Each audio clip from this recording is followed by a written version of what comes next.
Olá, pessoal, boa tarde para todos, todas e todos. Eu sou a Fabi Granzotti, sou regional Campinas da Maturi, atuo com a diversidade etária, sensibilização da diversidade etária e inclusão para as organizações. Nós trabalhamos muito forte a questão do mercado, né, intergeracional e o mercado 50 mais. Sou especialista também em desenvolvimento humano e processos seletivos especializados para 50 mais. Antes de mais nada, antes de chamar as nossas convidadas de hoje, eu quero fazer a minha autodescrição. Eu tenho cabelos vermelhos, eu sou mulher branca de 42 anos, meus cabelos estão presos no rabo de cavalo, utilizo óculos vermelhos, uma blusa que é ela é branca com alguns detalhes em preto aqui, um xadrezinho preto. Atrás de mim tem uma parede branca com alguns livros, que inclusive parece que estão flutuando, né? É um móvel que ele é incorporado ali com os livros, alguns quadros. Bem atrás de mim uma porta que é lisa, marrom, e do meu lado direito é um quadro branco. Então, neste painel nós vamos falar especificamente quem ainda não está nessa fase, né? Todos nós, com sorte, chegaremos lá, que é a questão da aposentadoria, né? E como é que fica esse futuro, sem aposentadoria e sem emprego. Então, os desafios de ser Maturi no Brasil. Para isso, nós vamos chamar as nossas convidadas, que é a Érica Peluso e a Juliana Seidel. Sejam muito bem-vindas. Vou fazer uma pequena apresentação de cada uma, e aí eu gostaria que vocês fizessem a autodescrição de vocês. Érica Peluso é graduada em Psicologia, com especialização em Psicologia da Saúde, pela Universidade Federal de São Paulo, possui mestrado, doutorado e pós-doutorado em Ciências pelo Programa de Psiquiatria e Psicologia Médica da Unifesp.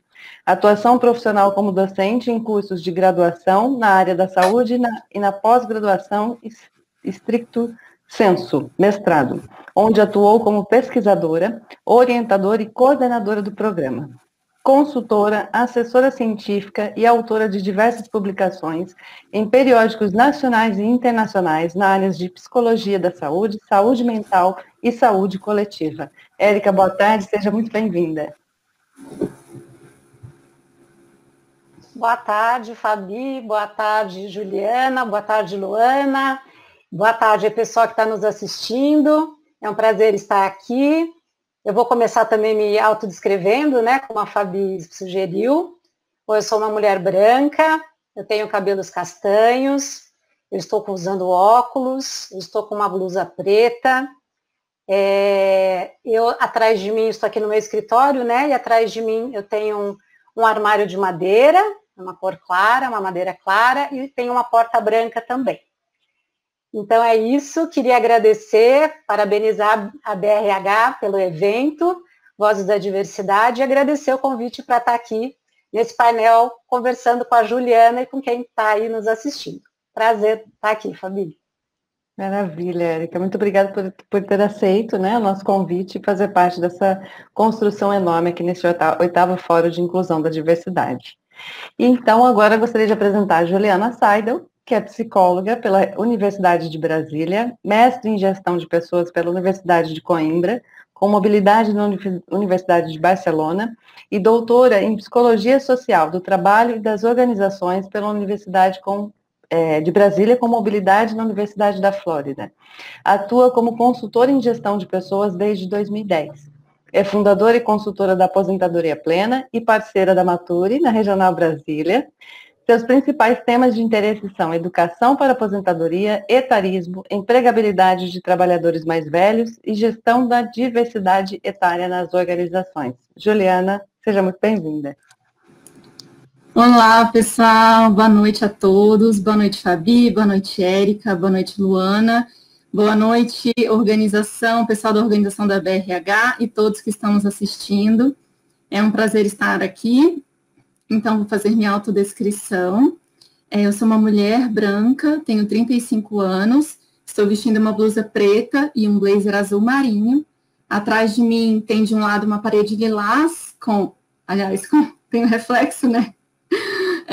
Uma parede lilás com o quadro A Dança do Matisse, e do outro lado uma parede branca com um quadro que mostra a Pedreira, em Barcelona, que foi um lugar maravilhoso que eu tive a oportunidade de morar. Vamos, então, começar, né, essa troca. Eu estou muito animada para o bate-papo de hoje. Com toda certeza. E olha só, nós temos 2 doutoras aqui nesse painel. Não é pouca coisa, né, gente? Então, eu gostaria que vocês trouxessem para a gente quais são esses desafios todos, para todos nós, né? Afinal de contas, ser mature, até gostaria de explicar mais uma vez, em todo o painel a gente gosta de dizer que esse termo foi da nossa própria comunidade, né, de pessoas acima de 50 anos, que reflete justamente a maturidade dessas pessoas, né? Mature por ser mature a empresa, né, e também pela questão da maturidade. Então, ser mature no Brasil é um grande desafio. Meninas, eu deixo vocês agora à vontade de nos guiarem por essa jornada. Muito obrigada. Obrigada a você, Fabi. Só complementando a frase da Fabi, né, justamente pela paixão em trabalhar com essa temática, a gente também então tem chamado de Mature todos aqueles que lutam por essa causa, né, todos aqueles que também estão aí, e por isso que Érica ainda não é 50, né, não é 50 mais, eu também não sou 50 mais, mas nos consideramos Mature. E aí... Ju, eu sou 50 a mais, sim. Sério? Não parece. 53. Eu juro que eu não falei para te agradar. 53. Mas eu gostaria realmente, assim, sugerir a Érica que a gente começasse, né, além dessas apresentações de currículo, né, contando um pouquinho por que a gente se interessou por essa temática antes da gente entrar diretamente nesses desafios. Você quer começar, Ju? Pode falar, então. Continuando sua fala. Então, tá. Bom, a minha trajetória, né, assim, o motivo que me despertou o interesse em trabalhar com esse tema, eu tinha na época 23 anos e eu estava finalizando, então, a minha graduação em psicologia e eu tive a oportunidade de atuar como psicóloga clínica, né, de uma clínica escola, já que eu ainda estava em formação. E me chamou muita atenção porque as pessoas que participaram desse grupo eram mulheres entre 50 e 70 anos. E é claro que elas trouxeram várias demandas, né?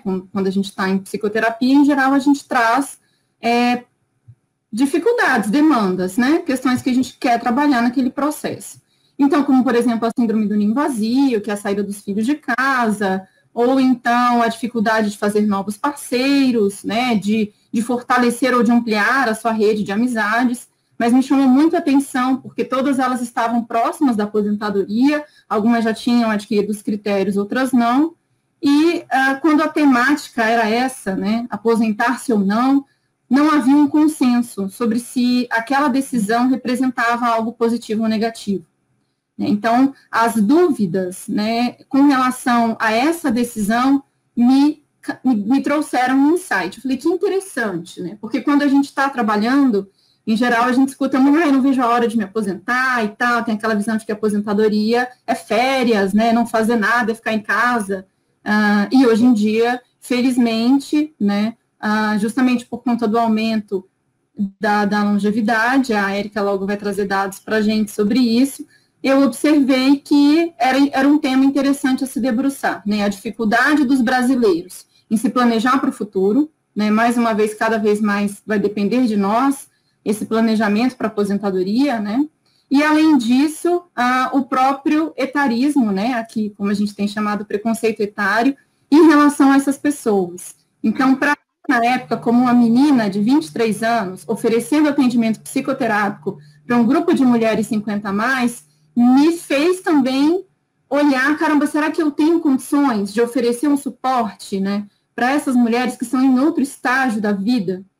E para mim foi um momento, de fato, muito marcante, inesquecível, que desde então eu falei, é com isso que eu quero trabalhar. Eu quero entender melhor, né, até para poder, na época, eu também falei, nossa, eu vou entender melhor a minha mãe, né, eu vou até conseguir ser mais empática com pessoas que são da minha família, com quem eu interajo, e cuja realidade ainda é muito diferente da minha. Então, foi nesse processo. E você, Érica, conta pra gente. Bom, Ju, o meu não foi assim tão de cara quanto o seu, né? Logo no começo da minha carreira, Eu, na minha carreira, né, depois que eu fiz a graduação, eu já fui para a área da saúde, que eu fiz essa especialização. Eu trabalhei um pouco em hospitais, trabalhei no INCOR, trabalhei no hospital psiquiátrico, e aí fui mais me direcionando para a área acadêmica, né? Então, na Universidade Federal de São Paulo, fazendo mestrado, doutorado, e a partir daí começando a dar aula, fazendo pesquisa, mas sempre na área de saúde. Eu nunca tive um enfoque voltado para essa população, voltado para as questões de trabalho, né? Era mais voltado para as questões de saúde, saúde mental e com enfoque mais coletivo, também não tinha um olhar tão clínico, né? Não era também a minha área de atuação. E aí, no meu último trabalho, que eu fiquei por cerca de 10 anos numa universidade particular, eu era professora de um programa de mestrado, né, que era sobre reabilitação e inclusão social. Então, era um mestrado interdisciplinar, então era muito bacana, porque tinha gente de todas as áreas, né, desde pessoal de educação, mas a maioria de saúde, mas áreas muito diferentes, era realmente interdisciplinar. E também era intergeracional, embora a gente nem falasse sobre isso, porque para a gente era uma coisa tão natural, né, que tinha pessoas de mais de 70, tinha pessoas de menos de 30 no nosso grupo, e a gente sempre conviveu assim, sempre foi totalmente tranquilo e muito gostoso, e a gente nem chamava, né, de, puxa, temos uma equipe intergeracional, era uma coisa super natural. Eu acho que na universidade, diferente do que vocês contam muito das outras empresas e organizações, é uma coisa muito natural, a convivência com muitas faixas etárias, né, não tem esse preconceito, pelo menos não abertamente, eu nunca senti isso, né? Pelo contrário, a gente convive com alunos que são super jovens, alunos de graduação, que têm cerca de 18 anos, às vezes 17, alunos mais velhos que nos procuravam na pós, com mais de 60 anos, querendo uma segunda carreira, justamente. Então, a gente sempre conviveu muito nessa troca etária mesmo, e de troca de áreas de atuação também. Mas o nosso foco nesse mestrado, então, retomando, era a questão do envelhecimento. Então, era um programa que foi desenhado para atender idosos. Tinha, inclusive, um laboratório onde a gente fazia as nossas pesquisas com idosos. Então, eu passei a desenvolver pesquisas e fazer os atendimentos vinculados às pesquisas e trabalhar com alunos nesses temas, mas mais voltado para a saúde.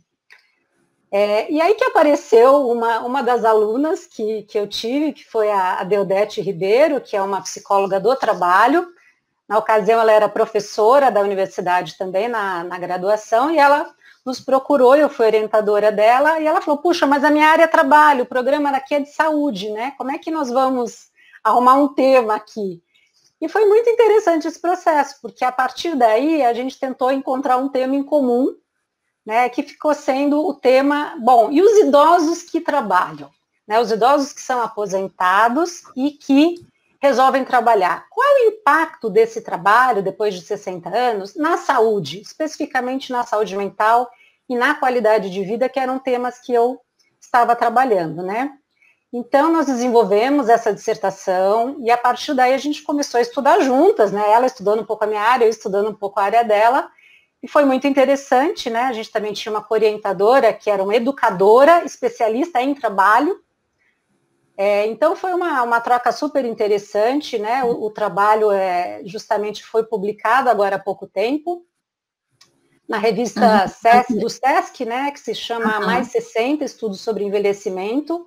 Então, é um trabalho que agora está divulgado, e foi muito interessante, porque a partir daí que eu comecei realmente a me interessar mais por esse tema do trabalho e das pessoas mais velhas, né? Eu vi que tinha muito pouca coisa sendo feita aqui no Brasil, que fora do Brasil já tinha muitos trabalhos, muita gente trabalhando nesse tema, mas aqui no Brasil não.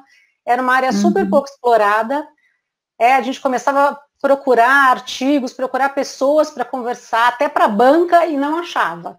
Né? Não te conhecia na época, Juliana, essa seria uma pessoa bacana para convidar, mas enfim, a partir daí eu comecei a me interessar, puxa, eu quero explorar esse novo campo também, porque eu acho que eu tenho uma contribuição que pode ser dada nessa interface, né, da saúde, do trabalho, do idoso, e a partir daí eu comecei, isso já tem alguns anos, né, a acompanhar não só a parte acadêmica, mas também as iniciativas que grupos como a Maturi, mas não só a Maturi, né, está vendo esse movimento nos últimos anos, de pessoas que querem trabalhar com a questão da inserção dessas pessoas mais velhas no mercado, né, 50 mais, 60 mais, então eu estou acompanhando há algum tempo esse trabalho, né, e foi até nesse momento que a gente acabou se conhecendo, né, num desses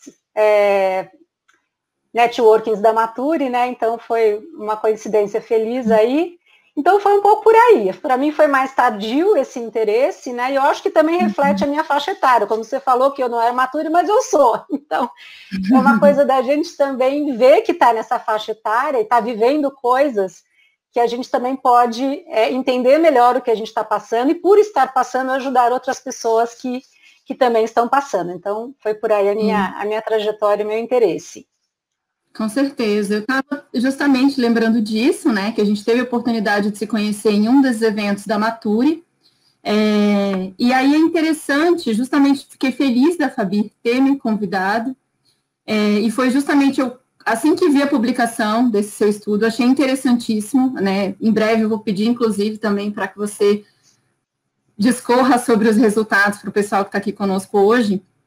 E aí eu compartilhei, então, esses resultados na nossa plataforma de comunicação da Mature, o Slack, e todo mundo achou o máximo, que bacana os resultados desse estudo, e quando a Fabi, então, fez a sugestão do painel, sugeriu que nós apresentássemos juntas, e eu achei fantástico, porque hoje a gente acaba, então, transmitindo uma mensagem referente a 2 desafios, né?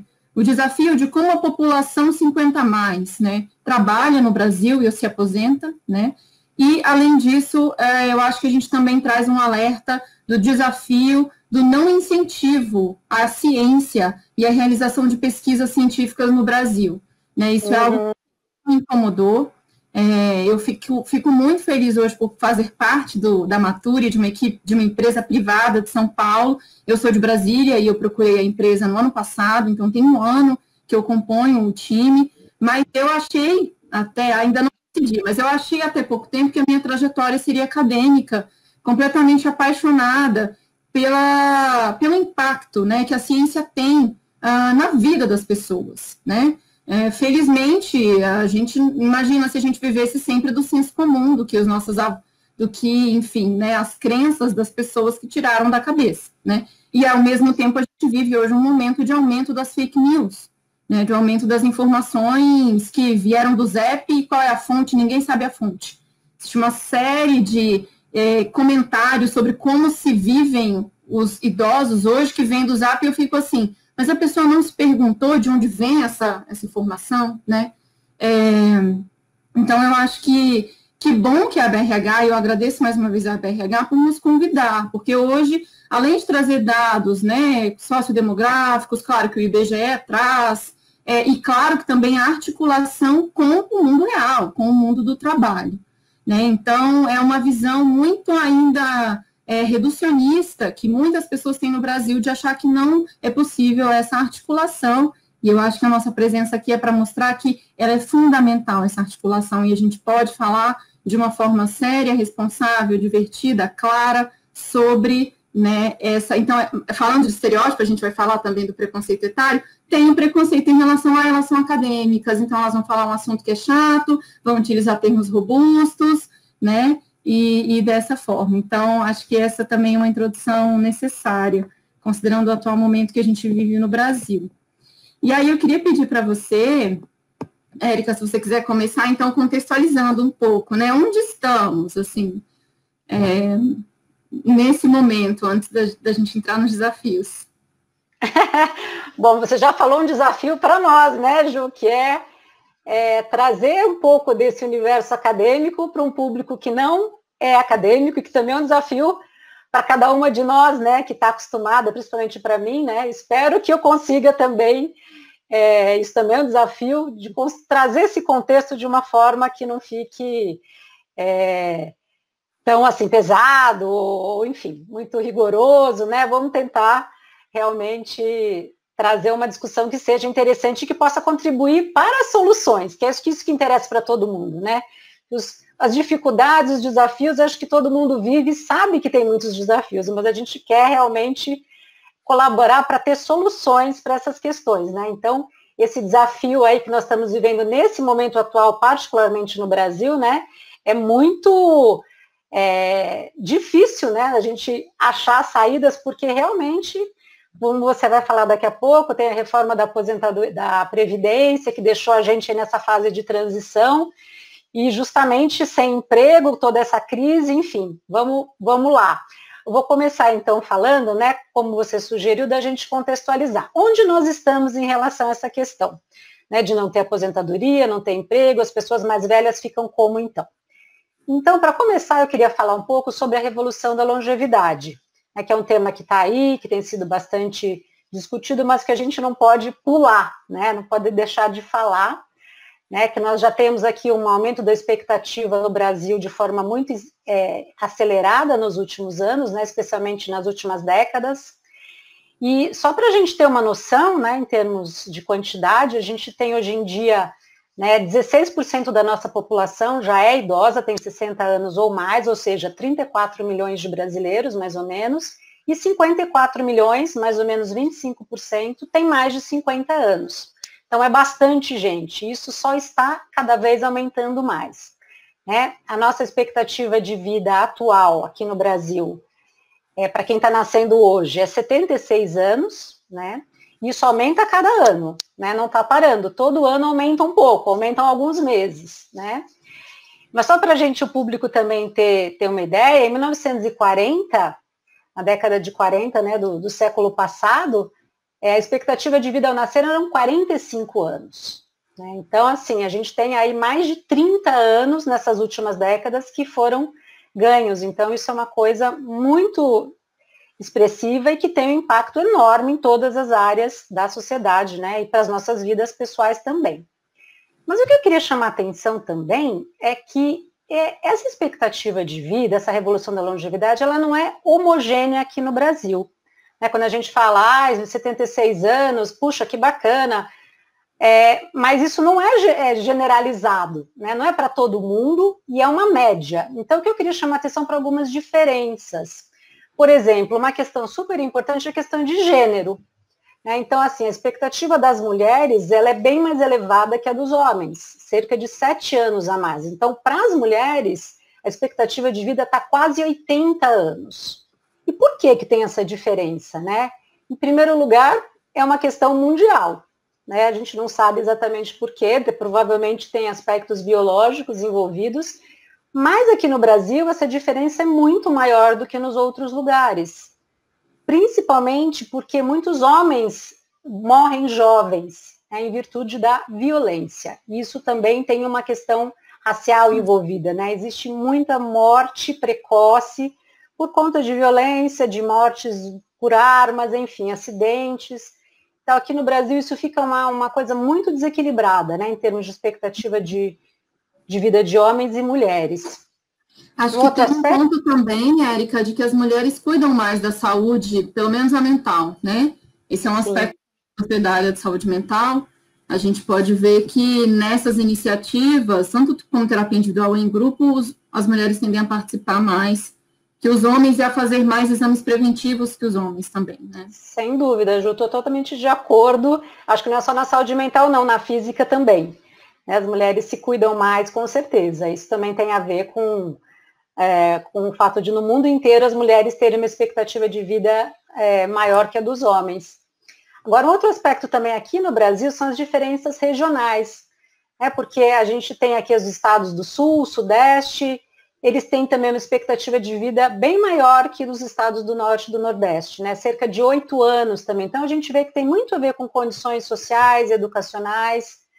Então, não é a mesma expectativa de vida, por exemplo, aqui quem mora em Santa Catarina, que é o estado que tem maior expectativa de vida, uma pessoa que mora no Maranhão, outros estados que têm uma expectativa de vida também muitos anos abaixo. Então, tem muito a ver com essas questões das condições de vida. E mais que isso, com a desigualdade, né, que a gente vê aqui, por exemplo, na cidade de São Paulo. Eu queria chamar um pouco de atenção para isso, porque aqui na cidade de São Paulo, a gente tem um levantamento da Rede Nossa São Paulo, que é sobre o mapa da desigualdade da cidade. Né? E um dos dados que mais chama a atenção, inclusive que é colocado lá no site da rede, é a idade média com que as pessoas morrem, dependendo do distrito onde elas moram. Então, por exemplo, num distrito rico central aqui da cidade, a idade média de morte é 80 anos. E quando nós vamos para um bairro mais desfavorecido, da periferia, mais empobrecido, a morte ocorre, na média, aos 57 anos. Então, vocês vejam que tem aí 20 e tantos anos de diferença dentro da mesma cidade. Então, é uma coisa impressionante que tem muito a ver com essa questão das condições de vida, com como tem gente que ainda tem muito pouco acesso a essa revolução da longevidade. Então, não é para todo mundo da mesma maneira. Então, acho que isso que a gente, acho que vale a pena ressaltar, né, Ju? Com certeza. O mesmo vale aqui para o Distrito Federal, né? O Distrito Federal, atualmente, tem se não me engano, cerca de 30 regiões administrativas. As pessoas não sabem disso, né? Brasília é a RA número 1. E a gente tem, então, o Distrito Federal foi crescendo, e a gente tem, então, também uma disparidade social muito elevada dentro do Estado. E eu acho que é fundamental trazer, né, porque a gente está falando de diversidade, então tem os ganhos da diversidade, mas no Brasil a gente também tem uma desigualdade muito alta, e isso impacta diretamente, então, o tema de hoje, né? O tema de hoje, sem aposentadoria e sem emprego, ele traduz uma frase que você mesma me lembrou, da Ana Amélia Camarano, que é uma pesquisadora conhecida aqui no Brasil, né? Assim como a gente fala dos nem, no caso dos mais jovens, eles não estudam e não trabalham, existem os nem maduros, eles nem têm se aposentar e também não conseguem trabalho. Mas hoje, nesse título, a gente optou pela denominação emprego, porque a gente vai destacar também mais à frente essa diferença entre emprego e trabalho, né? Porque agora, o caminho, a nossa solução é tentar desenvolver, né, essas pessoas para que elas consigam trabalho, já que o emprego, né, ou seja, o trabalho formal, a carteira assinada, os seletistas e servidores públicos estão cada vez mais decaindo. Mas eu vou começar retomando, então, falando um pouco da situação com relação à aposentadoria, né? Em primeiro lugar, foi muito interessante observar que um dos motivos pelos quais as pessoas têm dificuldade de se aposentar é o próprio significado do termo aposentadoria, né? E aí eu fui lá na história para tentar ver de onde vem, né? Por que esse termo, né? E aí eu até observei que tanto em inglês como em francês e em português, esse termo apresenta, assim, um simbolismo e um significado negativo, que no Brasil foi justamente a época em que a família real portuguesa teve que sair de Portugal em função da invasão da França e, como eles estavam colonizando o Brasil, eles escolheram as melhores casas, aquelas casas que eles achavam que eles gostariam de morar, então foi feita uma seleção, e aí eles bateram na porta da casa das pessoas e falavam assim, a sua casa foi escolhida para que a família real portuguesa morasse, então você vai ser desaposentado. Então, né?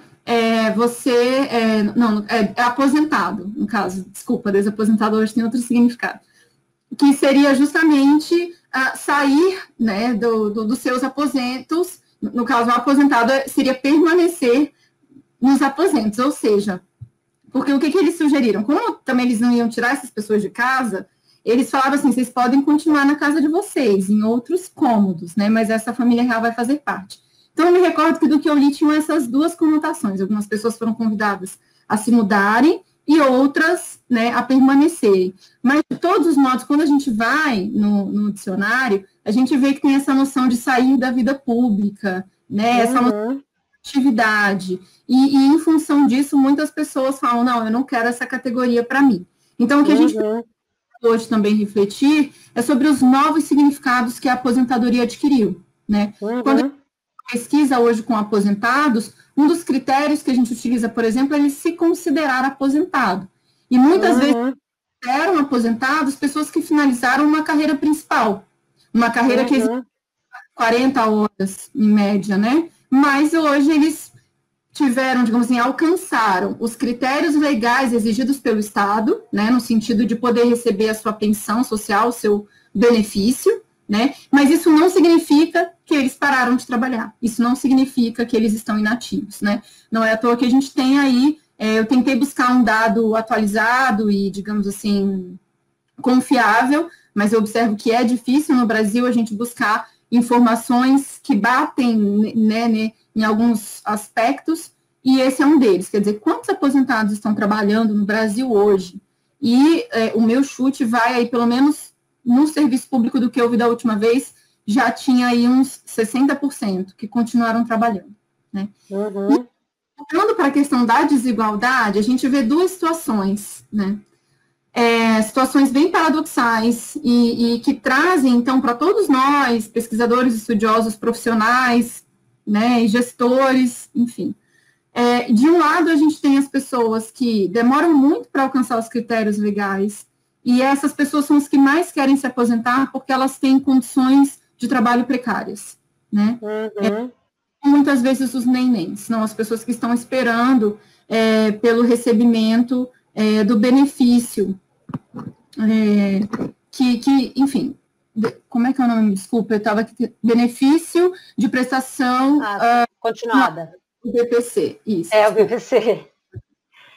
Então, e aí eu estava lendo dados de que de 1999 para cá, a quantidade de nenéns no Brasil aumentou entre os homens 282%.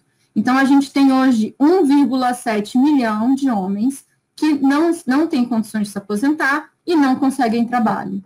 Muitas vezes não têm uma educação, né? Então, não conseguiram ter uma formação que é suficiente para que eles possam se inserir no mercado, né? A gente está conversando aqui hoje com profissionais de RH, então a gente vai falar especialmente de caminhos para pessoas que têm condições de se capacitar, de se desenvolver, mas, ao mesmo tempo, a gente observa, e é importante salientar essa disparidade. Então, aquelas pessoas que estão de um lado. E, de outro lado, a gente vê pessoas como, por exemplo, nas pessoas em que eu mais atendo, que são as pessoas do serviço público, né? Em outro momento eu vou ter oportunidade de falar um pouquinho também dos principais serviços que eu ofereço, onde a gente tem uma média de idade de aposentadoria de 57 anos, e a pessoa quer continuar trabalhando. Por quê? Né? Porque ela não teve um trabalho precário, né? Ela quer começar uma nova carreira, ela quer se desenvolver, o trabalho trazendo, então, aquele significado de até um propósito, né? Pode ser um trabalho voluntário, enfim, remunerado ou não.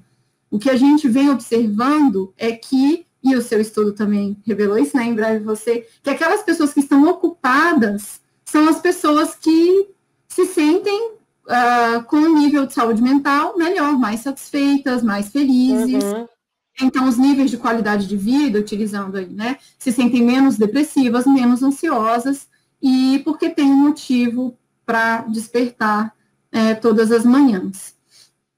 Mas, então, só finalizando um pouco essa reflexão sobre a situação da aposentadoria no Brasil, a última reforma da Previdência, aprovada há mais, se não me engano, faz um ano, foi outubro, novembro do ano governo, no atual governo, representou, nos últimos 20 anos, a terceira reforma da Previdência. Nós tivemos uma em 1998 no governo FHC e outra em 2003 no governo Lula. Então, veja que ficamos aí, né, 16 anos, com algumas pequenas mudanças na legislação, mas não uma reforma. E eu acho que isso foi um problema, né? Enfrentaremos outras reformas, né? Porque o Brasil, como você trouxe, está vivendo um tsunami grisalho, é um termo utilizado pelo demógrafo José Eustáquio, que eu gosto muito, quer dizer, o Brasil está envelhecendo mais rápido que países desenvolvidos e nós não estamos preparados para isso, né? E eu acho que não vou entrar aqui, claro, até porque eu nem sou da área de direito previdenciário, então eu não vou entrar aqui nas minhas críticas referentes às mudanças da reforma da Previdência, mas eu gostaria de como psicóloga, que o fato de ter sido estabelecida uma idade mínima de 62 anos para mulheres e de 65 anos para homens, apesar de não ter afetado, felizmente, quem já estava aposentado, né, e quem já tinha alcançado os critérios, pessoas que estavam próximas de alcançar os critérios segundo a legislação anterior, muitas delas foram afetadas.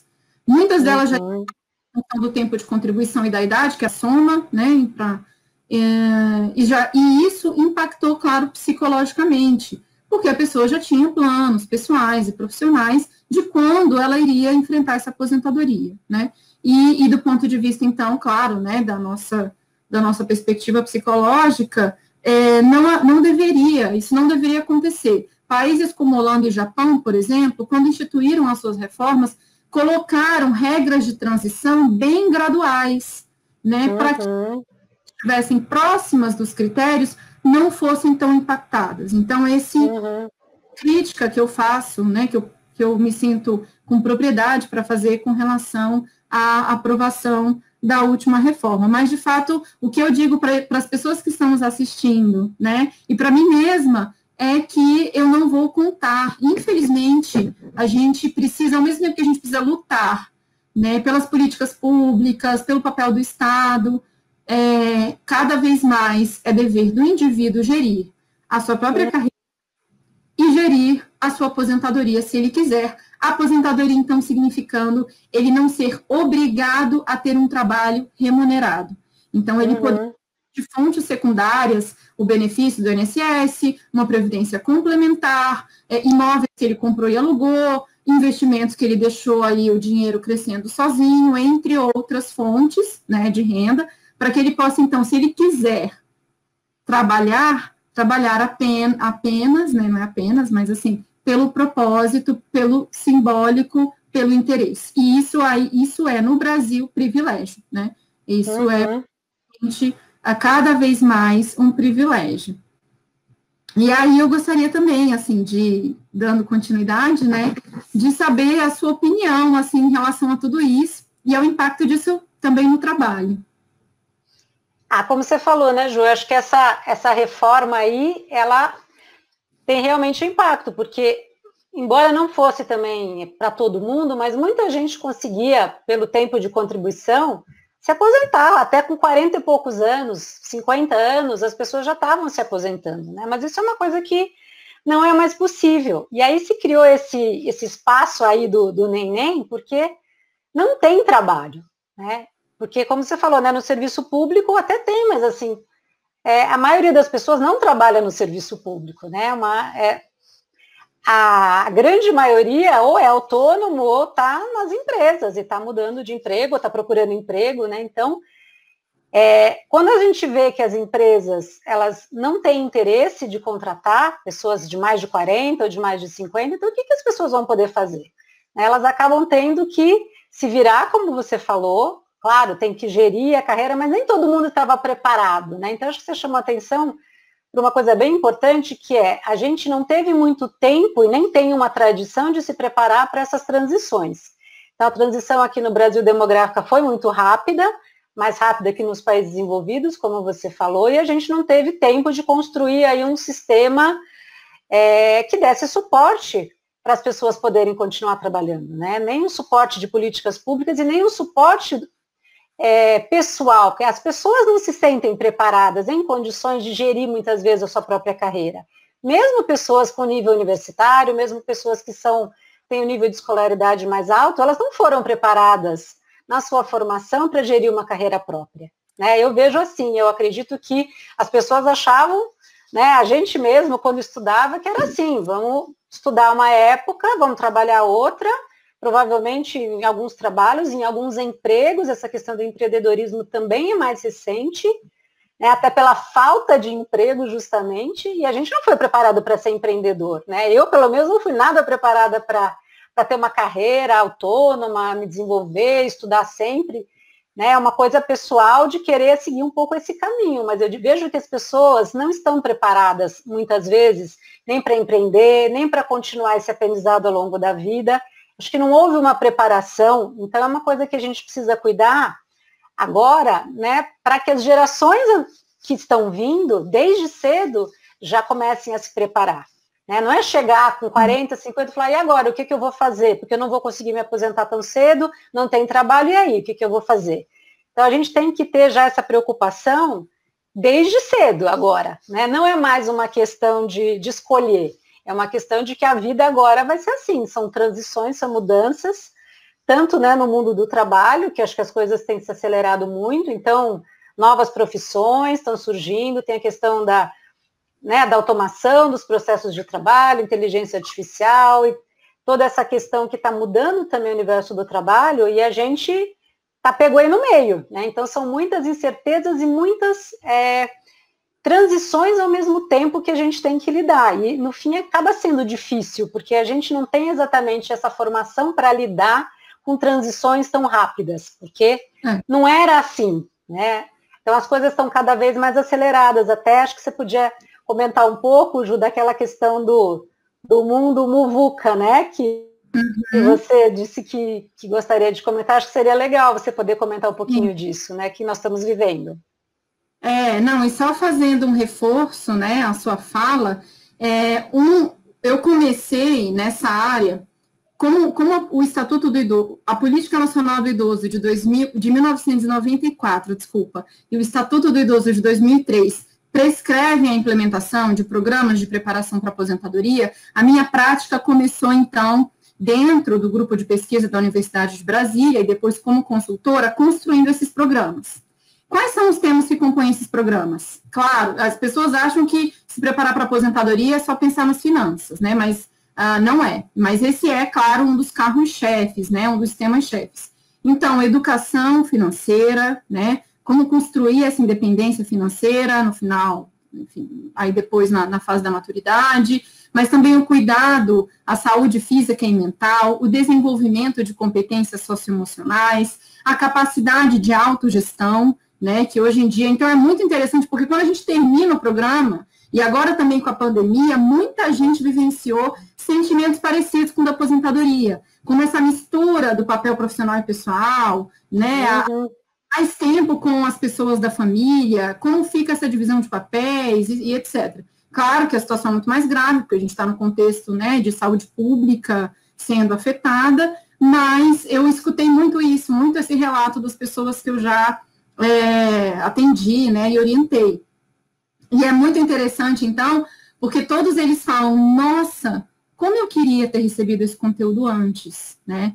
Então, é por isso que a Mature, esse evento da BRH e várias outras iniciativas, né, e agora, como a sociedade civil, as empresas privadas estão fazendo o papel do Estado, né, que deveria ser também do Estado, de capacitar essa população para que elas, então, felizmente agora as crianças já têm educação financeira nas escolas, a gente vai falar da importância das competências e habilidades socioemocionais, porque 80% das pessoas são demitidas no serviço privado em função delas e não das competências técnicas. Então, tanto a fala, né, da Cecília e da Fran mais cedo, do Walter e da Miriam também, ontem, do Walter e da Fabi hoje, vem corroborar a importância dessa educação contínua, né? E essa educação contínua vem justamente em função do mundo muvuca que a gente vive, que era VUCA, e agora já tem alguns autores chamando de muvuca, né? Porque foram inseridos os termos meaningful, né? Que seria significado, as ações do mundo precisam ter significado, ter propósito, isso tem muito a ver, eu acho, também, quando os matures procuram um trabalho, eles querem algo que tenha propósito, e universal, global, né? Então, as ações, elas precisam ter um impacto global, além da volatilidade, da incerteza, da complexidade e da ambiguidade. Então, é um mundo do trabalho que está em constante transformação, né? E é interessante o impacto disso para o mundo acadêmico, porque a gente leva, às vezes, 1 ano para coletar dado, 1 ano para publicar, e quando isso tudo é publicado, a gente fala, então, ele é ótimo, mas daqui a pouco ele está caduco, né? Porque já está velho. Anos, a gente já teve uma transformação imensa do mundo do trabalho. E, então, eu acho que é importante ressaltar esse outro desafio, né? Então, tá difícil, quer dizer, qual é o contexto paradoxo dos neném? E a gente não consegue, então, se aposentar e também, com a pandemia, uma crise, um aumento aí dessa situação de trabalho, aumento do desemprego no Brasil, que está gravíssima. Então, eu vou responder a dúvida do Gil Casella, nosso querido músico e também profissional que nos inspira, que também é mentor e faz palestras sobre esse assunto, né, que fez uma excelente pergunta. A gente, claro, em primeiro lugar, Gil, não deve aceitar de maneira alguma essa visão do aposentado, então a gente precisa mudar. Esse é um dos motivos pelos quais até eu vou mudar o nome da minha empresa, que ainda chama Aposentadoria Plena, mas eu contratei uma designer para mudar, porque eu venho observando isso, aposentadoria plena para quem, né? Então, aqui, política poliana, de onde baixou. Na época eu ainda achava que eu ia por isso, hoje eu já mudei a minha opinião. Mas a gente, claro, precisa, e aí quando a gente faz os programas, eu falo muito para os matures, assim, qual é o modelo, né, então vamos falar de mature, né, já que idoso, velho, qual é o modelo de pessoa 50 a mais que você tem? Porque muitas vezes é justamente isso, assim, como eu tinha um modelo, alguém próximo da minha família se aposentou e adoeceu em seguida, né, enfim, se sentiu, teve depressão, é muito comum esses relatos de pessoas que viram seus pais, os seus avós, que viveram em carreiras, tiveram carreiras tradicionais, ficaram 30, 40 anos na mesma empresa e se aposentaram. Então, o primeiro passo é a mudança desse modelo que a gente tem do envelhecer, né? Então, a perspectiva de olhar o envelhecer como um processo natural e contínuo e irreversível. Todo dia mais é um... E, além disso, então, acho que a pergunta central dele qual seria, então, a saída? O empreendedorismo? Aí eu vou começar a responder, depois passo para você. Considero que sim. Considero que uma das saídas principais hoje é o desenvolvimento de competências empreendedoras. E para todos. Só para dar um exemplo, recentemente eu atendi como orientadora de carreira uma mulher que foi demitida depois de trabalhar 34 anos para a mesma empresa. E ela disse, eu quero ser recolocada. Eu sempre trabalhei para empresa, eu não quero empreender. Aí eu disse para ela, veja, eu vou te ajudar no processo de recolocação, você vai atualizar o seu currículo, o seu LinkedIn, a gente vai buscar as vagas, e eu espero que as vagas venham, vou te ajudar para isso. Entretanto, é fundamental também que você tenha um plano B. É fundamental também que você busque, porque é isso, assim, o orientador de carreira hoje, com o mercado de trabalho como está, ele não tem como garantir que essa pessoa vai ser recolocada durante pós-pandemia, né? Então, do ponto de vista prático e realista, o meu trabalho cada vez mais tem sido também do desenvolvimento, e aí ela descobriu que tinha um grupo de amigas que também estavam montando uma consultoria vinculada a processo de gestão, e felizmente ela foi recolocada, né, depois de alguns meses. Mas ela tinha também ciência da importância de ter, até para também ter motivação para continuar tentando as vagas, ter um projeto paralelo. E aí vem a noção também de múltiplas carreiras, né, que a gente não pode focar em uma coisa só. O que você acha, Érica? Então, Ju, eu acho que você tocou num ponto ali que eu gostaria de desenvolver um pouquinho mais, que é a questão da sua própria visão, do que é envelhecer, do que é, como que você se vê, né? Porque a gente estava falando, né, no outro painel também começaram a falar um pouquinho de etarismo, né? E eu acho que a questão da mudança de mentalidade é fundamental, né? Em todas as esferas, mas começando com cada um, né? Então, cada um reconhecer como vê a questão da idade, como vê a questão do envelhecimento, porque o autoritarismo existe também. A gente costuma muito falar, e os outros, a sociedade, a mídia, né, as pessoas nas empresas que não querem, mas e o que você acha do seu envelhecimento? Né? Como você imagina, se você ainda não envelheceu ou não passou de uma certa idade, não se vê, mas como é que você se vê no futuro? Né? Porque eu queria trazer aí algumas pesquisas interessantes que falam que as pessoas que têm uma visão negativa do envelhecimento, elas acabam, de fato, vivendo menos. Né? Isso tem um impacto no futuro da vida delas. Elas achando que isso é ruim e que não vai ter oportunidade e que elas vão ter problemas de saúde, que elas vão ficar dependentes dos outros, isso acaba ocorrendo com muito mais frequência do que quem tem uma visão mais positiva. Quem tem os estereótipos negativos, isso já foi provado porque eles acompanharam as pessoas durante muitos anos, né? Então, eles verificaram que, até dando um dado até concreto, né, num dos estudos que fizeram, isso fora do Brasil, que as pessoas vivem, em média, 7 anos a menos quando elas têm estereótipos negativos. E, além de tudo, elas desenvolvem mais demência, elas desenvolvem mais depressão e a saúde delas é muito pior, a qualidade de vida delas é muito pior. Então, não é um bom negócio. Não é um bom negócio para ninguém ter estereótipo negativo, nem para si próprio e nem para a sociedade, porque as pessoas se sentindo também discriminadas, isso é altamente estressante, porque elas se sentem excluídas socialmente. Né? Tanto do trabalho quanto dos outros ambientes sociais, não se sentir representado, isso é um fator.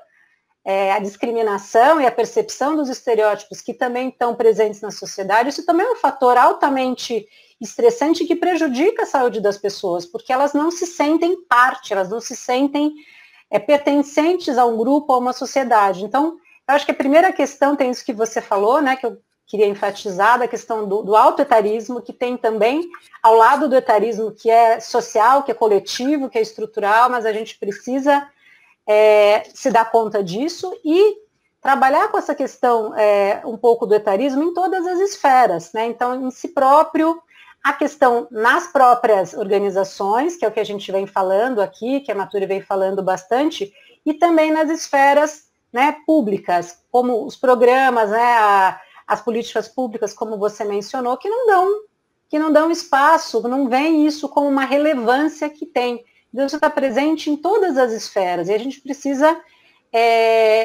atuar, né, todas as esferas em conjunto, quer dizer, não só o indivíduo combater em si próprio, mas que isso possa também ser papel dos líderes, das pessoas que trabalham nas organizações, que possa ter essa atitude mais inclusiva, e também do poder público, que possa trazer políticas que favoreçam a inclusão no trabalho e nas outras atividades, porque até para a pessoa poder trabalhar, ela precisa estar com condições para empreender, condições de saúde, ela precisa ter autoconfiança, ela precisa acreditar que ela pode, porque aquilo que você estava falando, né, da Camarano, dos nem, acaba gerando um sentimento, né, de desalento. Então a pessoa se vê sem saída, ela não procura trabalho, ela não quer empreender, porque ela acha que ela não consegue. Eu estou atrasada, eu não estou atualizada, eu não vou conseguir dar conta dessa tecnologia toda que tem hoje em dia. Então ela se desmotiva e ela fica sem expectativa. Isso é muito ruim, porque gera um ciclo vicioso. Quer dizer, ela, com essa autoestima baixa, pode acabar entrando numa depressão porque ela não vê saída. Né? Esse desalento, esse estado de desalento que é muito ruim. Né? Então a pessoa fica sem saída. Bom, eu faço o quê? Eu vou empreender, eu vou trabalhar, não tem emprego, eu só escuto não.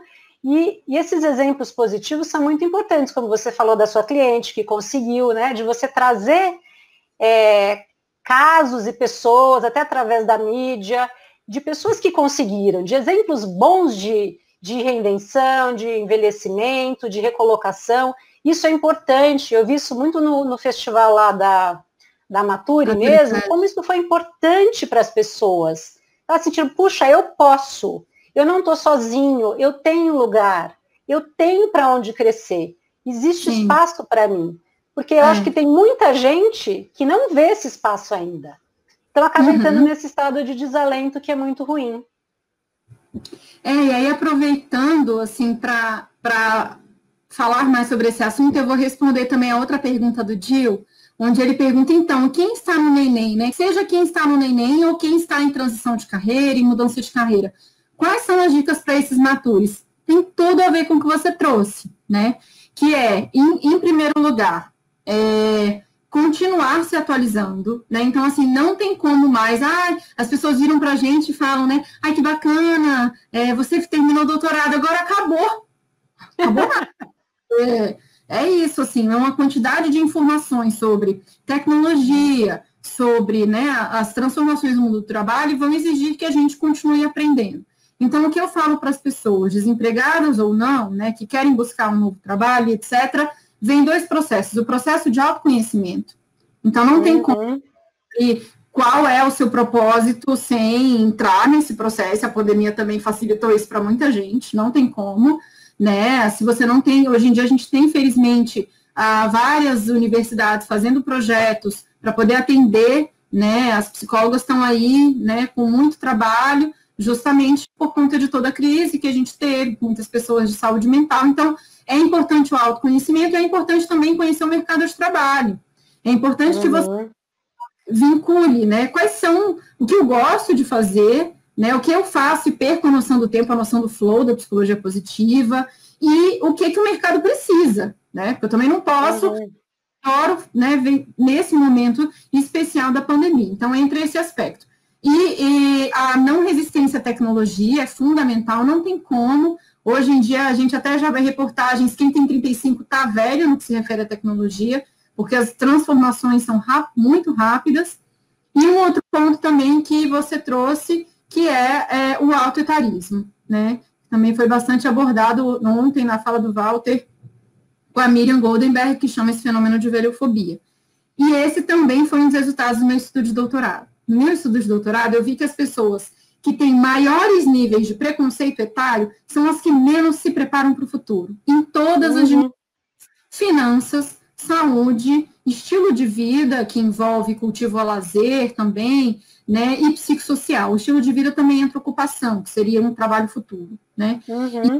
Além disso, outro fenômeno também que deu significativo para as 4 dimensões foi o entrincheiramento na carreira, que é aquela sensação que o indivíduo não tem, tem várias características. A primeira delas é: eu estou na fronteira, eu estou entrincheirado, estou preso na minha carreira, porque eu já investi tanto financeiramente nessa carreira, há anos eu me dedico a isso, né? Dediquei minha saúde, tempo, dinheiro, e agora vou mudar, vou começar do zero. É difícil, é muito difícil mesmo, né? É por isso que a gente fala muito na transição. Se você ainda não foi demitido, o ideal é que você foque na sua carreira, vá se desvinculando da carreira atual até entrar na próxima. Não faça, agora eu vou sair sem ter nada depois, sem saber o que vem depois, justamente pela volatilidade do mercado. Né? Então, para todas as pessoas, aproveitando para terminar essa dúvida do Gil, vem a importância de fazer o networking, de construir o networking. E aí é por isso que ano passado eu falei, gente, eu preciso falar com o pessoal da Maturi, porque eles já tinham essa visão de futuro, de atualização, de promover o networking, de aumentar essa conexão, né? Pensar hoje que a comunidade da Maturi no Facebook tem 25 mil pessoas, você você escreve lá, tem 30 respostas em 2 horas, é uma coisa incrível. Então, se você ainda não participa da comunidade da Maturi, entra lá e eu tenho que fazer o marketing pessoal, né? Então é isso, envolvendo, não estava acostumada a fazer isso, né? Agora mudando, se atualizando em diversos aspectos. Mas acho que a gente pode agora, o que eu tinha pensado é da gente passar aquele videozinho que a gente pensou, né? Ah, é verdade, ainda temos um videozinho rapidinho. Porque aí a gente vai poder falar um pouco também dessa imagem, né, do profissional 50+. O vídeo é de 2 minutinhos, então acho que vale a pena.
Empieza algo nuevo.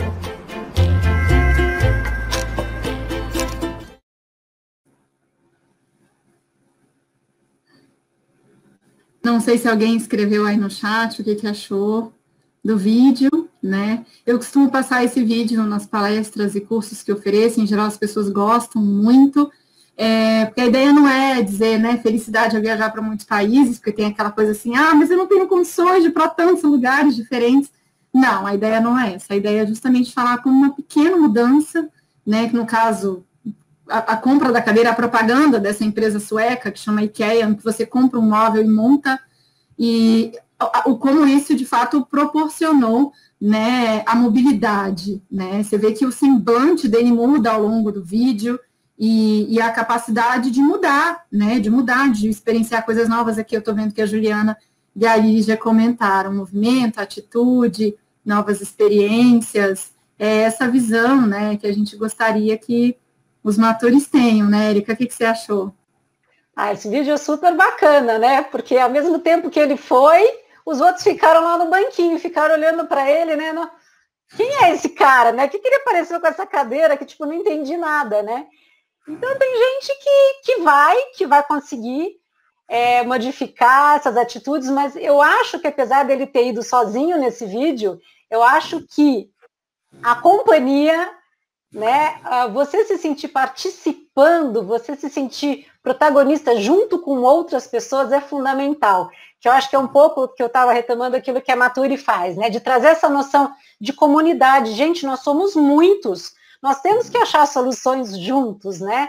Vamos mudar essa mentalidade, vamos mudar essas coisas que são culturais também, né? Não é uma questão só individual, apesar de no vídeo ter sido uma decisão individual, eu vou, né? Eu tô indo, vou atrás dos meus sonhos, da minha liberdade, mas eu acho que você ir junto é muito melhor, né? E fica muito mais fácil quando a gente está indo junto, encontrando os pares e podendo construir junto com os pares. Essa sensação de ter esse empoderamento de estar junto com as outras pessoas e não se perceber sozinho, eu acho que isso é fundamental também, né? Além de tudo que o vídeo traz, que é essa sensação de poder explorar e tudo, mas eu acho que além de explorar junto é mais gostoso.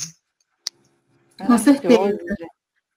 Emocionante o vídeo, assim, e a gente se pega muitas vezes assim, né? Por que a gente se limita, né? Por que a gente não se permite mais? Eu gostaria de trazer, o chat tá bombando aqui, né? Tem várias colocações, o pessoal elogiando bastante e tal. Então, daqui a pouco eu tenho um convite para vocês que estão aqui no chat participando com a gente. Primeiro, eu quero fazer uma pergunta para a Juliana, depois uma para a Érica. Juliana, vou começar contigo. Sua trajetória é bem forte, né? Na questão do serviço público, mais focado. Então, eu queria entender como que você observa a diferença entre a preparação e a adaptação para a aposentadoria dos servidores públicos em relação aos demais, né? Aos autônomos, seletistas, todas as outras formas assim, de trabalho. Uhum. Então, é muito, muito interessante essa pergunta, porque, assim, desde que eu entrei na Mature, eu tive mais contato com a realidade privada, né? E eu não tinha muito essa experiência. Como eu moro em Brasília, e aqui a gente tem uma quantidade enorme, né, de organizações públicas, eu sempre atendi mais essas organizações, foi muito interessante para mim, chocante para mim, quando eu vi assim, não, tem uma aposentadoria, tem que ser aposentado.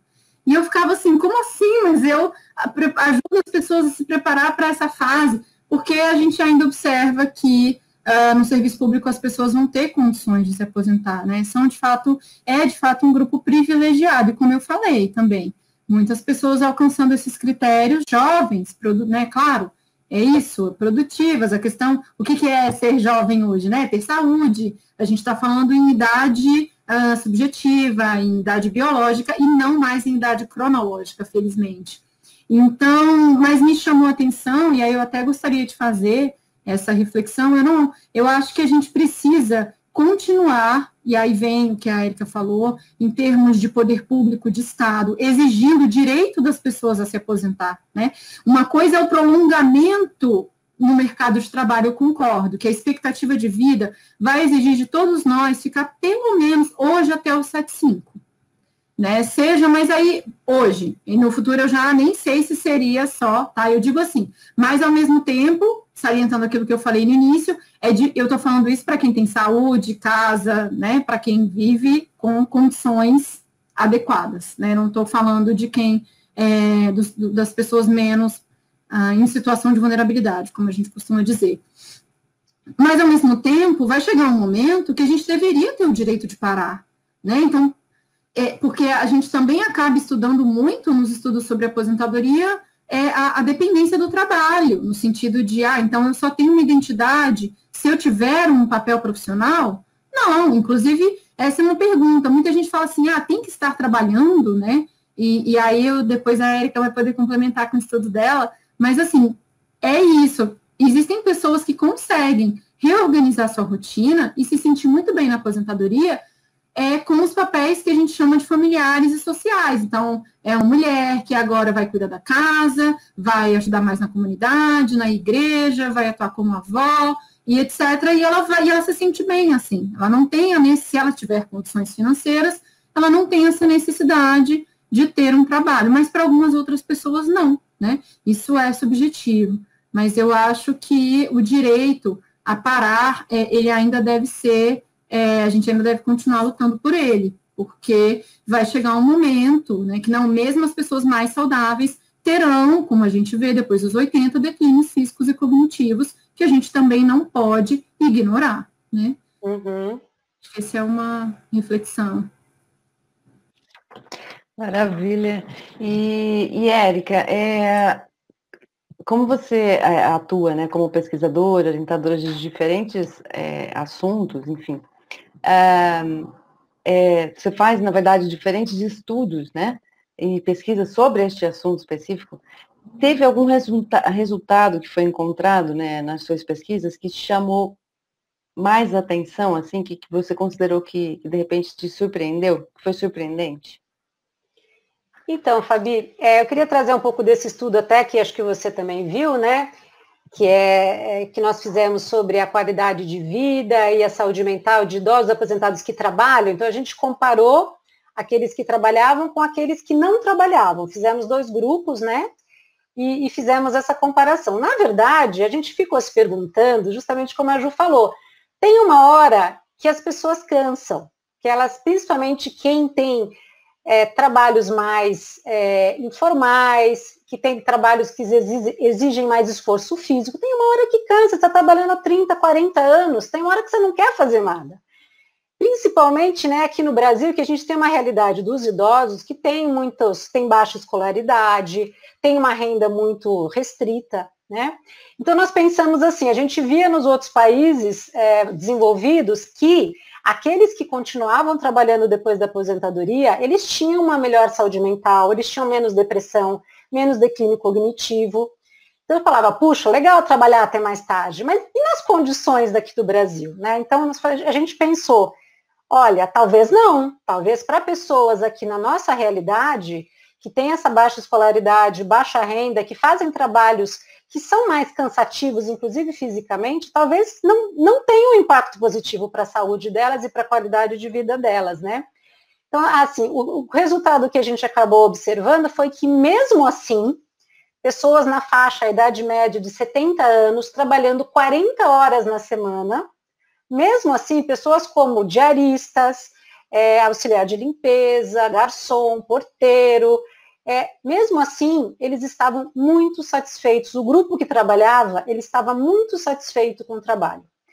Eles diziam que estavam realizados, que se sentiam inseridos, que isso era estimulante, então eles tinham uma melhor qualidade de vida, eles tinham menos sintomas depressivos do que aqueles que não trabalhavam. Então, assim, isso nos surpreendeu em certo sentido, porque a gente imaginava que pessoas que tivessem condições melhores, um nível de escolaridade mais universitário, que façam trabalhos mais de escritório, né, ou trabalhos mais intelectuais, esses sim seriam beneficiados de continuar trabalhando, mas talvez não, quer dizer, a gente não pode concluir que o trabalho, como a Ju falou, vai trabalhar eternamente e vai estar feliz porque está se sentindo útil. Tem uma hora que realmente talvez você não queira mais. Isso também a gente não pode generalizar. Para algumas pessoas, trabalhar por muito tempo pode cansar, pode ser uma coisa que prejudica a sua saúde, inclusive mental, porque você tem um esgotamento também. E para outras pessoas não, então acho que isso é muito individual, embora eu acho que exista a tendência de que trabalhar até uma certa idade, mais do que 50 e 60 com certeza, é muito benéfico para a saúde física e mental. Maravilha. Gente, daria para falar aqui com vocês uma semana, eu acho. Complexos, né? E mesmo, Fabi. Eu não sei o nome da pessoa, mas chegou aqui para a gente uma pergunta que é o seguinte: vocês acham que existe um caminho para nos prepararmos mais tranquilamente em nossa jornada para o futuro? Boa pergunta, né? Que todo mundo quer saber. Quais os caminhos, né? Esse é o ponto, isso que é o que a gente mais quer saber, na verdade, né? Eu acho que tem as questões pessoais, né? No sentido, assim, de procurar ter uma vida relativamente, cultivar bons relacionamentos, né? Ter um trabalho que seja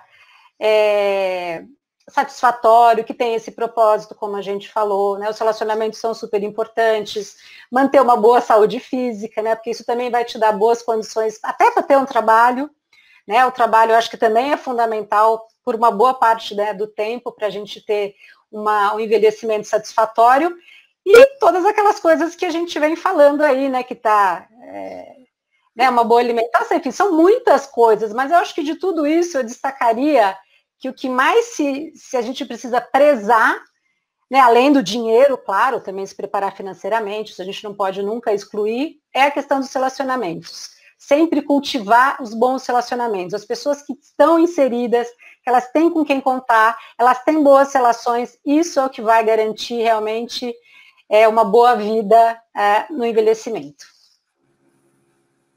E você, Ju, o que você acha? Você, Ju? Não, concordo. Acho que a gente falou bastante também sobre isso, né?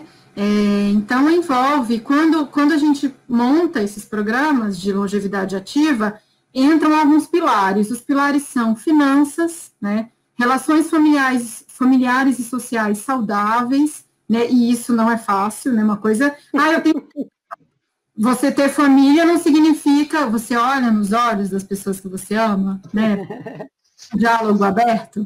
Você consegue dizer o que você quer e o que você não quer. Você tem ideia? Hoje, em termos de habilidades sociais, a gente fala isso. Pessoas que não sabem pedir desculpa, não sabem dizer eu te amo.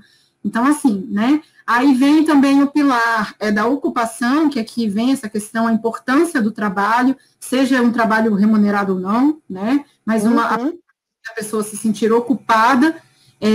Vem também um pilar relacionado à saúde física e mental, claro, né? E vem também um pilar que vem crescendo bastante, é o da espiritualidade. Isso é muito interessante.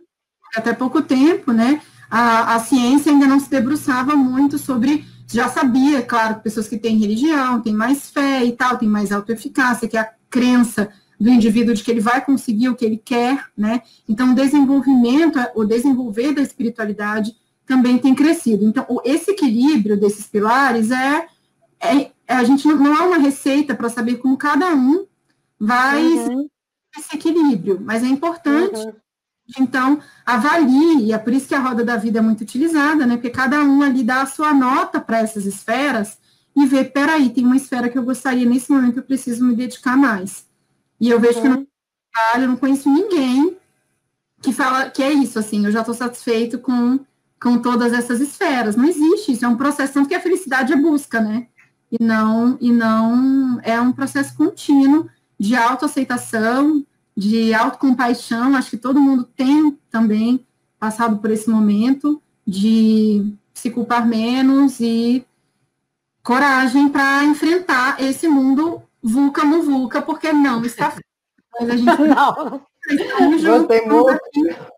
Não está fácil, mas é possível, né, Ju? Não está fácil, mas ficar em casa sem fazer nada, desempregado ou não é a solução. Né? Não, então, é a pior opção, né? A gente está na pandemia, calma, desculpa, a expressão. É verdade. Mas eu digo ficar parado, né? Não ficar parado, então buscar autoconhecimento e atualização constante. Constante, com certeza, maravilhoso. Falando desse aspecto, inclusive espiritual, tenho ouvido bastante sobre inteligência artificial, olha aí, inteligência espiritual, que traz, né, consciências, ligações, enfim, conexões, e é super importante, de fato, a ciência está olhando cada vez mais, né, Ju, como, um dos pilares fundamentais para o bem-estar e felicidade, né, do ser humano. Pessoal, nós estamos às 19h26, e aí nós gostaria de chamar todos que estão aqui participando nesse momento para a sala de networking, que vai iniciar agora às 19h30. Então, Antes, eu gostaria que as meninas fizessem as suas considerações finais para a gente poder fazer o encerramento do painel. Uma pena, porque, como eu falei, daria para a gente ficar mais pelo menos umas 2 horas aqui falando, né, fazendo uma troca gigantesca.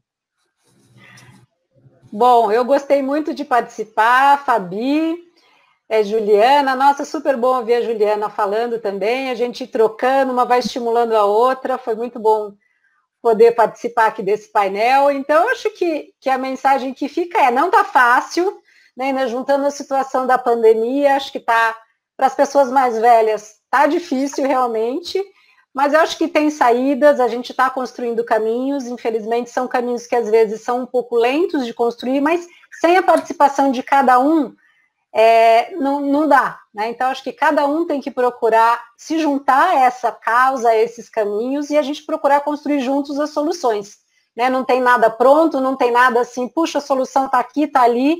Eu acho que é uma construção, a gente está aqui junto, cada vez mais procurando agregar mais pessoas nesse caminho para procurar juntos soluções para essa questão, né? Não só do trabalho, mas do envelhecimento ativo e da longevidade com esse propósito, com essa satisfação e com uma qualidade de vida. Então é isso, acho que a gente tem que estar junto. Maravilha, Érica, gratidão imensa por você estar aqui com a gente e por toda a contribuição de conhecimento e experiência que você trouxe. Enriqueceu demais não só o nosso painel, mas todo o fórum da BRH. Gratidão imensa, viu? Novamente. Obrigada a você, Fabi. Viu? Sim, nossa, o que dizer, né? Depois de tanto que já foi dito, pessoal. Mas acho que a minha mensagem final para cada um de vocês é: estabeleça e defina metas, né? Como as conhecidas metas SMART, né? Que sejam específicas, atingíveis, que façam sentido para você e se organize para alcançá-las. Um dos fenômenos que eu observei bastante atendendo nessa pandemia é a comparação com os outros, né? Por conta desse aumento, essa dependência das redes sociais, todo mundo tem um Instagram, tá todo mundo feliz, tá todo mundo, né? Não tá, tá? Não tá, fica cada um. Você tá vendo um recorte da realidade daquele indivíduo. Você não tá vendo a vida dele inteira, né? Compare-se com a sua trajetória, com até onde você chegou, né? E ao mesmo tempo em que eu concordo, em que nós devemos continuar cobrando do Estado, do governo, as políticas públicas, também desenvolva a sua autorresponsabilidade, né? Que é o termo em inglês que a gente chama de accountability. É da sua responsabilidade conseguir buscando, se aprimorando. Mas eu estou desempregado. Faça trabalho voluntário.